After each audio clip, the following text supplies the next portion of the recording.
So, who am I talking to? This is Pat Shand. And who are you? What do you do? What do I do? I am a writer. I've been doing this for 13 years now. I run Space Between Entertainment. I am known for my Kickstarter comics as well as my direct market work from Zenescope, Black Mass Studios, Avatar Press, etc.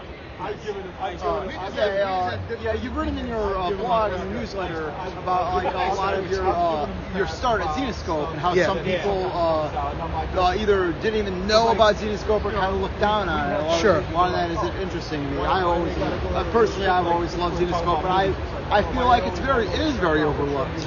Yeah, you know what? I feel like indie comics is where readers who want, some of the more pin-up style works, so some work that has an element of sexuality to it, because that isn't really often embraced by the mainstream. You see some creators like Stepan Sejic has really brought romance and erotica in a way to mainstream comics. But Zenescope, they have a traditional superhero fantasy horror universe, and they use pin-up covers. And I think that sometimes people overlook them because of that. But it's kind of strange to me because stories about violence and fighting are so common in comics that the idea of love and sexuality and romance is such a human element that it surprises me that it's not more embraced. But we're seeing over time people embrace it in new and exciting ways.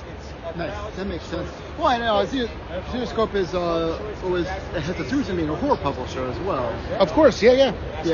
In that they kind of moved more towards fantasy, but Grim Fairy Tales was originally kind of just a straight up horror comic. Yeah, they did.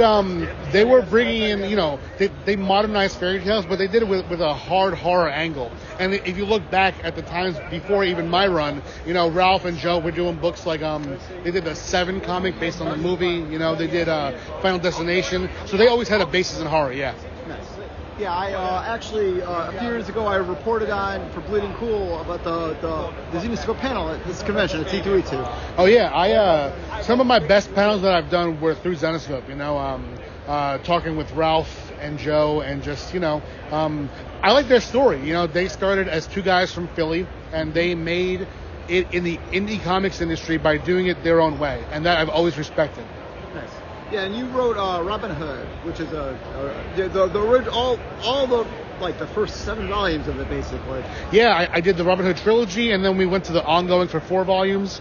And it's funny, until 3 months ago, Robin Hood was still the series that I had the most issues on. I had 39 issues, and now that's Van Helsing. I have 2 separate Van Helsing runs. I did one from 2013 to 2016, and now I'm back on it again from 2021 until currently. So we've now hit 41 issues of Van Helsing. Nice. So, Robin Hood has a very clear spot. The book is literally called Robin Hood Origins. But Van Helsing, it's a little bit more confusing. Zenescope's website lists something as the first volume, and you did write that? Yeah. Is that actually the first volume? It is, yeah. She, they have a shared universe, so she arrived in a different title, just this crossover. But the beginning of her solo story is in Van Helsing, The Darkness and the Light. Okay. Yeah, and they have it as volume 1. They've reprinted it. The original version didn't have the numbering, but now all the volumes have numbering. So it's my original run was that first volume, then Van Helsing vs. Dracula, vs. Frankenstein, and then vs. the Mummy of Amun-Ra. Yeah. And although the Van Helsing book doesn't really feel like an origin story the way that the Robin Hood book does. No, I didn't feel like it needed one. When we meet her, she's been hunting already. She lives in her father's shadow. So the first story made sense to me to have her exploring her father's journals and sort of continuing the legacy in a way that makes sense to the original legend from the novels, and as well as introducing this new character as his daughter. Nice. And so, when did you leave Zenescope? Because I know you're back now, and I guess it's technically freelance work, but you know what I mean. Yeah, I was staff writer for from 2012 to 2016. Okay. Yeah. And you recently returned to Zenescope. Yeah, I mean, for the past 2.5 years now, I've been doing freelance with them. I started again on Van Helsing, and I've done other books here and there, like Goddess of Death. I've done Hellchild, which was a character that I created with Ralph and Joe back in the day. And yeah, I've I've always appreciated them as people, and now we're working together again on at least Van Helsing, and recently we actually went back to Robin Hood. We did a Robin Hood Van Helsing crossover one shot. Nice. And so since then you've started your own publishing imprint. Yeah. In 2016, a few months after leaving Zenescope, I launched Space Between Entertainment. We began with Destiny New York Volume 1 on Kickstarter, and for the past 8 years now, we've been running campaigns that way. We've been building out the Destiny universe while also creating multiple different other titles and imprints. Yes. And so tell me about some of your more creator-owned stuff. Yeah, so the main one's Destiny New York. That follows Logan McBride. She had a prophecy made about her when she's young. She completes her destiny when she's just 13. Now she's entering her 30s trying to figure out life after destiny. So all these fantasy stories, they end when a prophecy is complete, when the evil is defeated. That's where our story begins. So we explore life after that big event. Yeah. I know as we were talking off the record, you're a big Buffy and Angel fan. The whole prophecy thing is a constant theme in those shows. Yeah, sure, yeah. I my first ever gig was 2 pages on Angel. That's been a comedy bit that we used in my I Summon Cthulhu series. But it's true, my first ever gig, it was a dream come true. I was pitching for a long time to get some Angel work.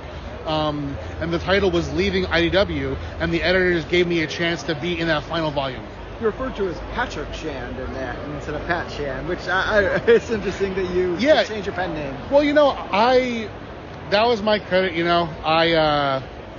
I didn't have much back and forth then with how I was being credited, and as I saw it was Patrick, I kept that for a while in my first Zenescope work too. But then I was like, you know what?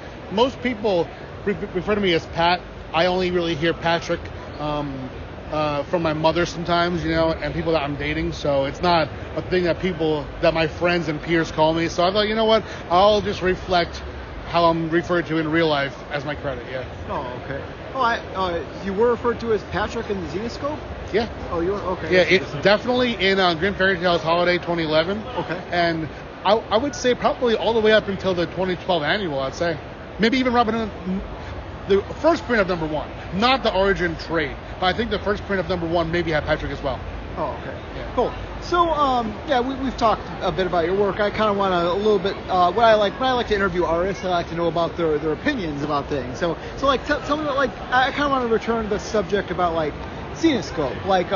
So why do you think it does get kind of overlooked? Is it just the covers, or maybe they should diversify the covers or something? I mean, they do. That's one of the things that the detractors don't really see is that how they do covers is so smart. Cover A is an iconic image of the character. Cover B is an action shot, usually the character versus a villain. C is a pinup, and D sort of fills in the blank of whatever is missing in the first 3 covers. They'll do another action shot, another pinup, whatever they feel that they have to do to sell that specific story. So that method, it really it covers all bases for me personally. I think that sometimes people imagine what Zenescope publishes is just their exclusive covers, because they put out a lot of convention and store exclusives, and people see those pinups as what defines Zenescope. If they were to read the books, that wouldn't be the case. That makes sense, yeah. Grim Tales of Terror, I know one time I just kind of picked it up off the shelf at the store. I didn't even know what Zenescope was or about their pinup covers. I just saw these really creepy horror covers. Yeah. I grabbed it off the shelf and I was hooked, and Awesome. Yeah. Those were so fun. I love those stand alone entirely, and those moments of figuring out what the story was going to be and what the twist was were some of the funnest moments in the writer's room with Ralph and Joe.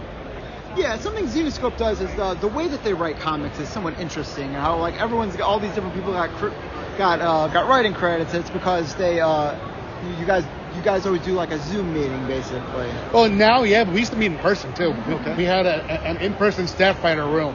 And it was me, Ralph, and Joe. In the past, Raven Gregory. And then later on, it was me, Ralph, Joe, and Dave Franchini. Right.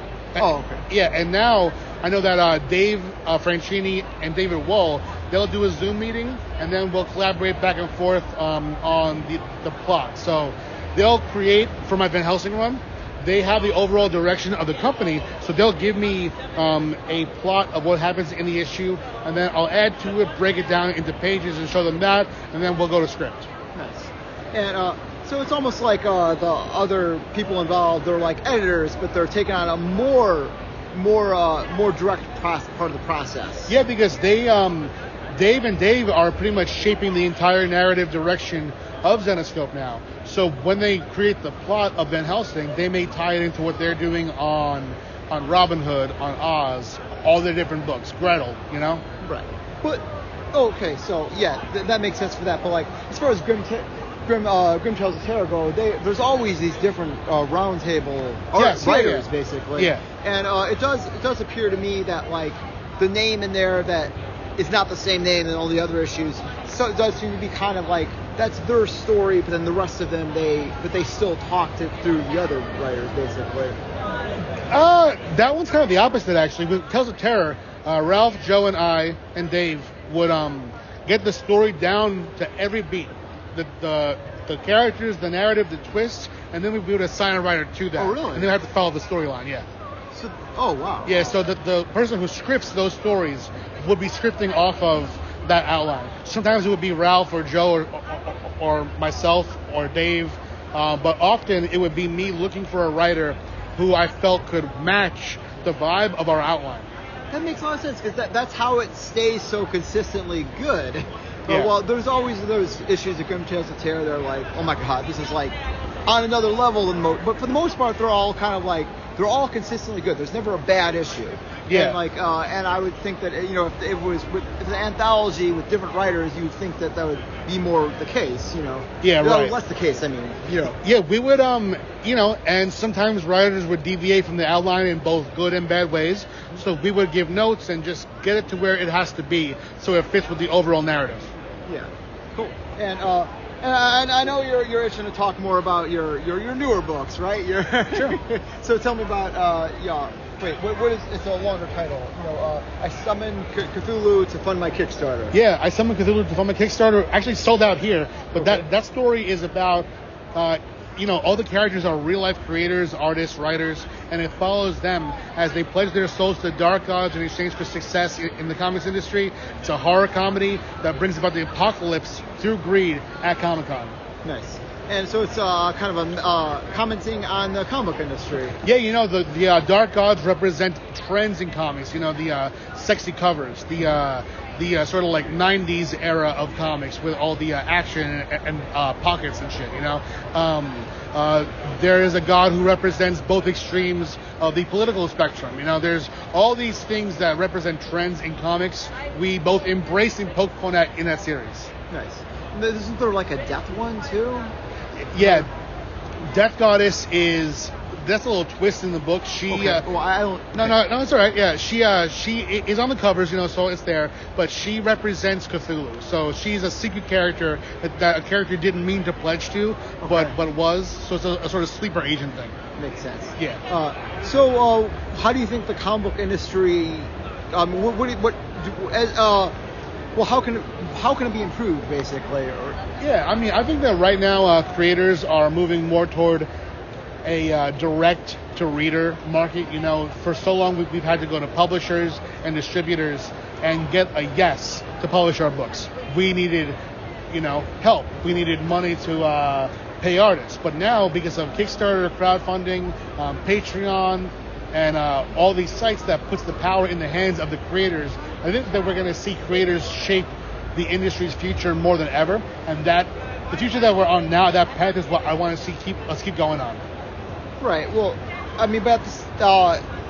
someone who doesn't necessarily, some readers might be priced out of the market as far as like they're already kind of diamond books are already getting more expensive, and then if it's self-publishing, the nature of self-publishing is that it's more expensive, for the buyers. Yeah, but I think that it's important for creators to put the correct value on themselves and to, it's both a collectible and an exclusive item as far as a story goes. You can get many different kinds of stories in comic shops, but when I'm putting a book on Kickstarter, I'm making sure that it's the kind of story that you couldn't get anywhere else.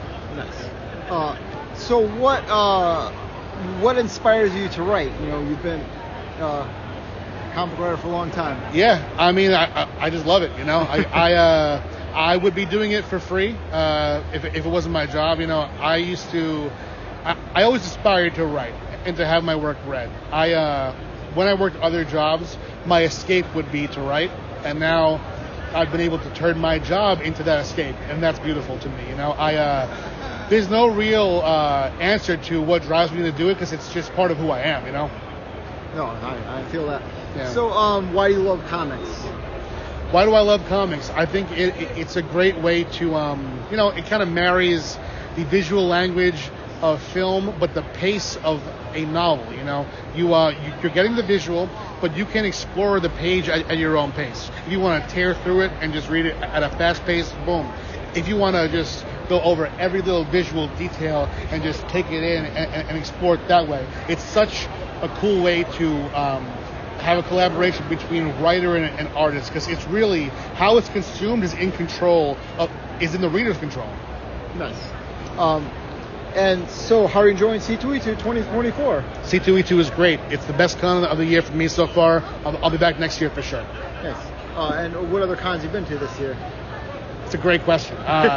Definitely, I was at New Orleans. I forget if it was a GalaxyCon or a Fan Expo, but I think it was Fan Expo. And then I did GalaxyCon Richmond, and next week I'm going to do Fan Expo Philly, and I'm doing a CradleCon in Long Island in May. Do you live in New York? I do. That's, I do indeed. What bureau? I live. Come on, I ask, I guess. I live in Long Island. Oh, okay. Yeah. Cool. Yeah. Well, I think that about covers it. Cool. Do you got anything else? Anything else? You plugged everything, right? I mean, always. You know, just follow me at Pat Chan pretty much everywhere. My .com site is spacebetweenentertainment.com. All of my current work and upcoming work will be featured there.